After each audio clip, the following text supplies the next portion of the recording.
Hello and welcome to State of the Economy. Today we have a special guest from the OECD, Organization of Economic Cooperation and Development in Paris, Sean Dougherty. And he is in New Delhi to attend a conference. So we decided to take the opportunity to have him with us at Rajya Sabha and explain to us the complex play of growth, productivity, jobs that we are witnessing around the world, in the developed world and in the emerging economies, and to explain to us some of the complexities, we have Sean Dougherty with us. Welcome to our show, Sean. Now you are here for a conference, right? Yes, I'm here for the GrowthNet conference. GrowthNet conference, right? Yes. So you've told me that you, as an OECD representative, as a senior advisor at OECD, you have worked with emerging economies like India and China also some time ago. Yes. More recently, Mexico, right? That's correct. So tell us some of the big challenges that the world economy is facing, generally, and emerging economies more particularly, Sure. Since the 2008 global financial meltdown. Now, we read and hear about things like jobless growth, things like economists like Lawrence Summers talking about a long-term kind of growth, stagnation, all these new nomenclatures, new expressions have come into the discipline of economics. So tell us what's going on. What's your analysis of what's going on? Well, indeed, there's really a big overhang of problems, I think, from the financial crisis, which originated really as just a financial crisis, but it became quite real, and now the consequences are much longer and much broader than I think anyone imagined that they could be. We've seen a very big slowdown in productivity growth, which appears to actually maybe even predate the financial crisis. So the financial crisis might have occurred at a kind of... Was it a consequence of... It's a little bit hard to get the chicken or the egg, whether the cause or the effect, but it seems like it made things worse for sure. And so it helped to, it damaged, I would say, the investment environment. And so this has really been very difficult, I would say, to bring investors and the supply side of the economy to support, I would say, future growth. And so we've kind of lost our trend in many economies. So advanced economies as well as emerging economies, many of which are slowing down. India is a bit of an exception. China's been slowing down for some time. India's doing quite a bit better, and now even growing a little bit more faster than China. So that's quite energizing, I would say. But there is some debate over India's GDP numbers. There's always some debate over China's GDP numbers. But do you think India is really growing at 7.5%? To be honest, I wrote a paper about 10 years ago saying that India would overtake China just about now. So for me, it's not so surprising. I mean, whether it's 7.5, I think it's not so important. But I think the overall scale and I would say the kind of strong pace and direction is very good. It's very difficult to cover such a large economy in transition, economy with a very large informal sector, which is very hard to track in real time. So this I think makes things even more difficult. But we see productivity growth, and our own estimates suggest that it's quite healthy. I looked at an economy like Mexico, which faces a lot of challenges, has slightly negative productivity growth.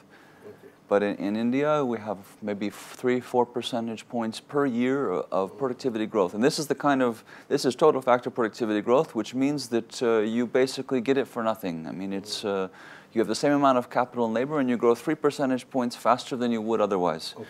It's converging to the global technological frontier, so to say. So doing things better. And this is the kind of thing we really worry about globally and in emerging economies now, even more than we did before. So, Sean, you at the OECD, you work with the Global Productivity Forum, which is part of OECD. Yes. And you study various economies around the world, and you study productivity trends. Now, how do you forecast productivity over the next, say, 10 years or 15 years? I'll tell you the context in which, the background in which I'm asking you this. After 2008, if you look at 2007, the global investment as a ratio of GDP, global GDP, was about 16.5%. This is a number I saw in a book recently, a well-researched book. And today it has fallen to about 1%. Global investment as a ratio of global GDP, investment flows is down to 1% of GDP. Global trade, which used to be about 8-9% in 2007, today it's near zero. There's a slight pickup in exports now. So given this backdrop, how do you see productivity growth, output growth, employment growth over the next 10 years? Well, I also teach at the Paris School of Economics, and I teach economic growth. And so those broader lessons of the economic growth models, I think they still apply. But, the short term is different than the long term, and the medium term is also different. And I think we're probably more interested in our lifetimes at the medium term. So what's really going to happen? And clearly there's been a very important inflection point, an important slowdown globally. And that's, we still see convergence, certainly among OECD countries. In fact, we always saw convergence among the OECD advanced economies.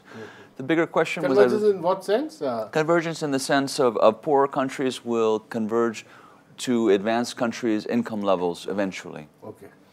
And, but if you look more broadly, even at the history of shorter and longer terms, if you look at more countries, even you include poorer countries and less developed countries, in fact, the convergence hypothesis doesn't hold so well. Yeah, okay. And so, I mean, our focus at the OECD has been traditionally on the member countries, which includes some converging economies like Chile, so you Mexico. think there's more convergence among OECD countries? Exactly. As opposed to between, say, developing and developed countries? Yes. But I think if you take, I would say a handful, perhaps a dozen of the best developing economies, the ones that are, I would say, doing reform and are actually taking the steps necessary to promote growth and create a good investment environment, those are doing much better. And there we do see conversions, and I think it is what we call conditional. And what I mean by conditional is conditional on good economic policy making. And I would say the OECD, we see ourselves as a kind of convergence club and a place where we promote good policies and good reforms. So our theme is better policies for better lives.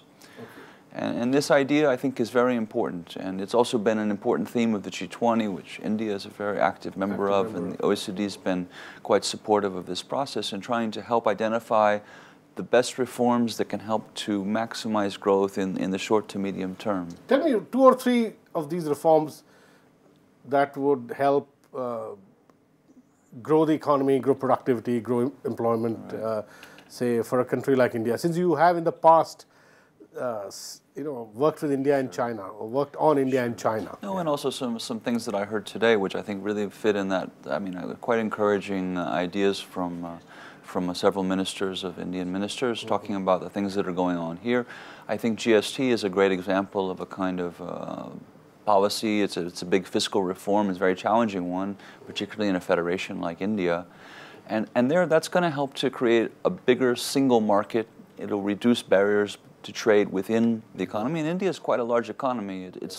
We're like 29 economies. Exactly. And I think, like 29 countries. Especially with, say, challenges to globalization abroad, it's probably the right time for India to focus particularly within its own borders and see how it could make this is the interesting, economy work what you just said is more, very interesting because in the context of the way Trump economics is spanning out, and in the context of a general slowdown in the OECD economies, even if there's a recovery, it's a very tepid kind of recovery, as we all see.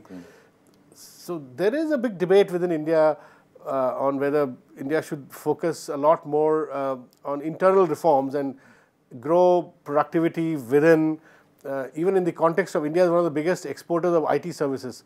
So, and since the new regime in the United States is putting barriers on a movement of people, engineers, etc., in the software sector, there is some talk here that why not sort of use IT within the country to grow productivity.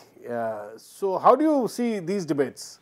Well, I think there's some good points there. You know, I think, you know, it's not just in the United States. It's a number of other economies as well, where I think there's, you know, people are openly questioning globalization, and I think there's a growing even in Europe, opposition. Yeah, Europe was in any case never that open. It was the United States which had a very robust, you know, policy for letting workers to come in there, work and come back. Sure. So now in that context, yeah. No, and I think that this, you know, India, I think we always recommended that India focus on carrying out reforms, because I think we look at any economy and, you know, without reform, it's very difficult to converge. You know, you can rely on investment and foreign investment for some time, but eventually you're going to sort of hit diminishing returns. And there we see the easiest, and in some ways it's the easiest part, because you know, you reduce entry barriers, you improve the competitive environment, you provide good infrastructure. These are things that government can help to do, and it can have very good returns. Sometimes it's quite difficult politically, though, and so sometimes those political economy challenges often are the ones that governments, I would say, get stuck on. And you know, because there's often vested interests. You know, we see, I would say, strong firms in some sectors that I would say aren't necessarily the most productive firms, but they have market power. And sometimes this happens in many economies, and they can be agents that block reform.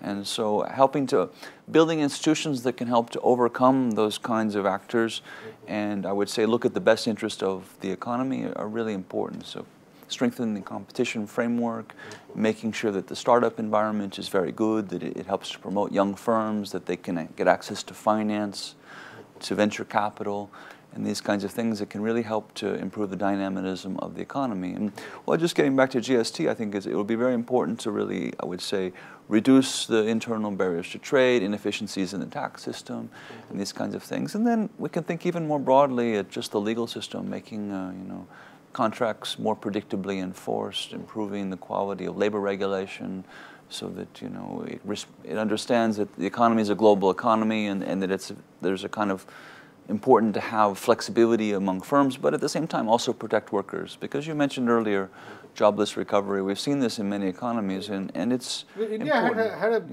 India was one of the largest, one of the highest growing, had the highest rate of growth through the decade of the 2002 to 2009, the boom period, right? 8.5%, 8 to 8.5% growth, but it did not produce enough jobs, especially in manufacturing. So, in retrospect, when this government came to power, it was one of the big issues that this new government grappled with in 2014 when it came to power. The previous government, which ruled for 10 years, did not experience very robust jobs growth, and one reason that was attributed to that phenomenon was that the technology, automation, etc., was resulting in less jobs getting created. Like for the same steel plant, you know, 10 million ton steel plant 30 years ago would give 3 times or 4 times more jobs than it would today, or a power plant, automated power plant, automated textile plant. Sure. So things are so automated these days. So this is a big challenge for India, and I guess it's a challenge in the West also, which is why in the West there's a big debate about a universal basic income. If productivity can really be increased manifold through automation, then it might be a good idea for a universal basic income to be delivered to people who lose their jobs, at least in the interim period. Sure. How do you see these debates? No, these are really serious debates, and you know, these kind of, it's absolutely not just an issue in India. I mean, in many OECD economies, we're faced with massive losses of jobs in manufacturing. I mean, that was one of, I would say, I think that was something that was mentioned in the U.S. presidential election, and it was true. I mean, it's just a question of what was the cause. Was it technology or was it something else? And I think the evidence suggested it was really technology. You know, the decline in jobs in manufacturing was like this, and you know, there was trade agreements that were signed here and there, but there was no real bump in the downward trend. The only thing that was consistent with that was Moore's Law, and we saw an improvement in technology, very consistent. So you were getting growth, productivity, but not corresponding increase in jobs, right? Well, for a long time we saw, we'd say, a strong improvement in productivity growth. Now, there seems to have been a kind of a wave, and I mean, this isn't something that's unique to this period. If we could go back in time, we find that there are general purpose technologies like the car, the electricity, the computer. I don't think we've seen the end of it, but we've had a pause, and you know, I think there are techno-optimists that think that this is just it takes time. The economy is becoming more idea-generated, and it will take time for us to figure out how to make ideas function better. I mean, there are pessimists too that think that we run out of ideas, but that's pretty pessimistic. I mean, and if you look at the history of the world, I don't think there's any shortage of ideas. Yeah. So tell me, Sean, since you also work with the Global Productivity Forum and you study the future of productivity, could you just tell our audience what is it that the West or the OECD countries, economies are facing today, and what are the solutions that they're looking at in terms of you know, generating future productivity? And I ask you this because throughout at least Europe, much of Europe, you see this phenomenon where the youth unemployment is at, like Spain is 45%, you know, there are other places, youth unemployment is 35%, and yet you don't see any social unrest. Now, what is going on? How is it that so many youths are unemployed and yet there is relative order in society? And also how, like in the US, I read that median incomes are now, in real terms, real median incomes are back to levels seen in 1998 or thereabouts. Now, how is all this playing out? Well, it's really difficult. I mean, at the OECD, we've really trumpeted the idea of trying to bring a nexus between productivity and inclusiveness, and sometimes people see them as almost opposites. But we really see them as being able to be hand in hand. I mean, you can't stop technology. Technology is going to happen. And the old economy is getting left behind, is it? The old economy workers are getting left behind, is it? Yeah, it may be the case if you don't take the right policy action. So, you know, we have to promote technological progress and ride along with it. It's a wave, and if we miss it, it's going to be gone, and we maybe never converge to a place where we could have been.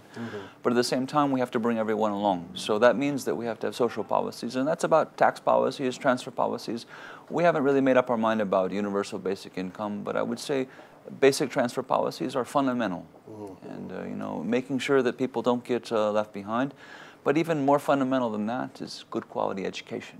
Education is really the underlying and all these are source. things that you're talking about also linked to growing, addressing the problem of growing inequality, because absolutely, because I'm told the bottom quintile, the workers, their wages are stagnating to even earlier levels like 70s, etc. Is that true in the US? Well, it depends on the economy, but the US has faced big problems. But in some ways, the bottom has done better than even the middle in the US, actually. Okay. Which and in fact, they've had a earned income tax credit that actually helped the poor. And I don't know whether that's going to be continued, but you know, focusing on the right kinds of transfer policies, you know, but you look at an economy like Germany, actually they have a very generous pension scheme, they also have very generous unemployment benefits, and sometimes these things can help because they actually have much lower levels of inequality than many other OECD economies.